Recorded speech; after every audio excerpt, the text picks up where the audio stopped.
Hello friends, Sindhu Bhairavi அடுத்து வர எபிசோடில் என்ன நடக்கலாம் அப்படிங்கிறத பற்றி பார்க்கலாம். லாஸ்ட் எபிசோடில் ஆறுமுகத்துக்கிட்ட இருந்து எல்லா வாழைத்தாரையும் கம்மி விலையில் வாங்கி எப்படியாவது ஏமாத்திடணும்னு சொல்லி எசைக்கு நிறையா திட்டம் போட்டு கடைசியில் விற்க போகிற நேரத்துலையும் ஒரு 2 லட்ச ரூபாவை குறைச்சாங்க. ஆனால் கடைசியில் பார்த்தோம்னா இதெல்லாம் பார்த்துக்கிட்டு இருந்த பைரவி பயங்கர தரமான சம்பவம் செய்கிற மாதிரி ஆறுமுகத்துக்கிட்ட அந்த பணத்தெல்லாம் திருப்பி கொடுத்துருங்க, உங்கள் வாழைத்தாரெலாம் நான் வீடியோ ஃபோட்டோ எடுத்து அனுப்பியிருக்கேன், அதெல்லாம் வாங்குறதுக்கு வெளியூர் வியாபாரி வந்துக்கிட்டு இருக்காங்க அப்படின்னு சொல்லிட்டு செம்ம மாஸ் காட்டிட்டாங்க அப்படின்னு தான் சொல்லணும். அது சம்மந்தமாக சூப்பராக இன்னொரு ப்ரோமோ ஒன்று வரும் அப்படிங்கிற மாதிரி தான் நான் எதிர்பார்த்துட்டு இருக்கேன். ஏன்னா சிந்து பைரவியில் ரெண்டுமே செம்ம சூப்பரான ஸ்டோரியாக ட்விஸ்டிங்காக போயிட்டு இருக்கு. ஒரு பக்கத்து ஆறுமுகத்தோட ஸ்டோரி, இன்னொரு பக்கத்து நம்ம சினேகாவோட சிவாவோட ஸ்டோரியும் செம்ம சூப்பராக போய்கிட்டு இருக்கு. அதே போல் பார்த்தோம் அப்படின்னாக்கா இப்போ வந்திருக்க ப்ரோமோவும் ரொம்ப இன்ட்ரெஸ்டிங்கான ப்ரோமோ தான். நம்ம சிவாவையும் சிந்துவும் ரொம்பவுமே அழகாக காட்டிக்கிட்டு இருக்கிறாங்க. ஏன்னா இப்போ சிவா வந்து டாக்டர் மீட்டுக்காக சென்னைக்கு போயிருக்காரு, கூட சிந்துவும் போயிருக்காங்க. போகும்போது நிறைய ஃபன் கலாட்டாலாம் நடந்துச்சு, பார்க்க செம்ம சுவாரஸ்யமாக இருந்துச்சு. அப்படி போகும்போது பார்த்தோம்னா லாஸ்ட் எபிசோடில் அந்த ஹோட்டலை ரொம்ப ஆசையாகவும் அதிசயமாகவும் நம்ம சிந்து பார்த்துக்கிட்டு இருந்தாங்க. ஏன்னா அங்கே இருக்க, அதாவது அங்கே டவுனில் எப்படி இருப்பாங்களோ அந்த மாதிரிலாம் தானே பெண்கள் இருப்பாங்க. அதெல்லாம் பார்க்குற சிந்துக்கு ரொம்ப புதுசாக இருக்குது. அதெல்லாம் பார்த்து தான் கலாட்டா பண்ணிக்கிட்டு இருந்தாங்க. அப்போ ஒரு பொம்மையில் ஒரு சூப்பரான ஒரு ட்ரெஸ்ஸு போட்டிருந்தாங்க, அதை கூட பார்த்து ரொம்ப அழகாக இருக்குன்னுலாம் சொல்லியிருந்தாங்கல்ல.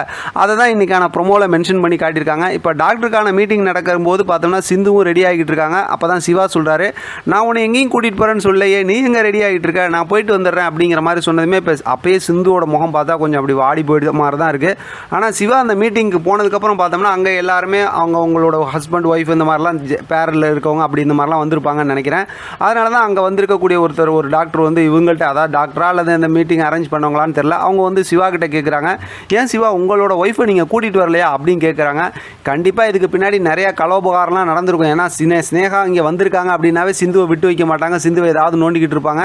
ஆனால் சிவா கிட்ட செம்மையாக வாங்கி கட்டிக்குவாங்க, அதுவும் அப்படிங்கிற மாதிரி நம்ம எதிர்பார்க்கலாம். ஆனால் ஏதோ ஒரு பெருசாக ஒரு விஷயம் பண்ண போகிறாங்களோ அப்படிங்கிற மாதிரி கொஞ்சம் பயமாக தான் இருக்குது. ஆனால் இவங்க பண்ணுறது எல்லாமே நமக்கு சாதகமாக தான் இருக்குது அப்படிங்கிற மாதிரி ஸ்னேகா பண்ணுற எல்லா விஷயமும் சிந்து மேலே சிவாவுக்கு காதல் அதிகமாகிற மாதிரி தான் ஒவ்வொரு விஷயமும் நடந்துகிட்டு இருக்கு.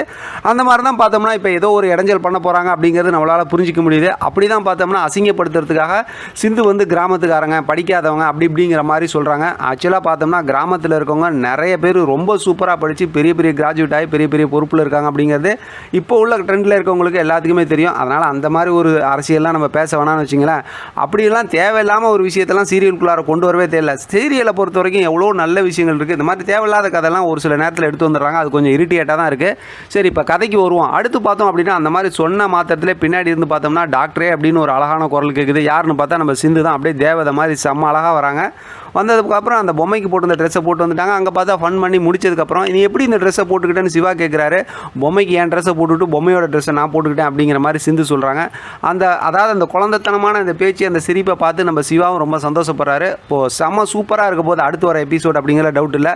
ஆனால் நம்ம ஆறுமுகமும் பைரவியும் காட்ட போகிற மாசை பார்க்கறதுக்கு நான் ரொம்ப எதிர்பார்ப்பாக இருக்கேன். ஒரு ப்ரோமோ வந்துச்சுன்னா இன்னும் ரொம்ப சந்தோஷப்படுவேன். வெயிட் பண்ணி பார்க்கலாம் அடுத்து என்ன நடக்குதுன்னு.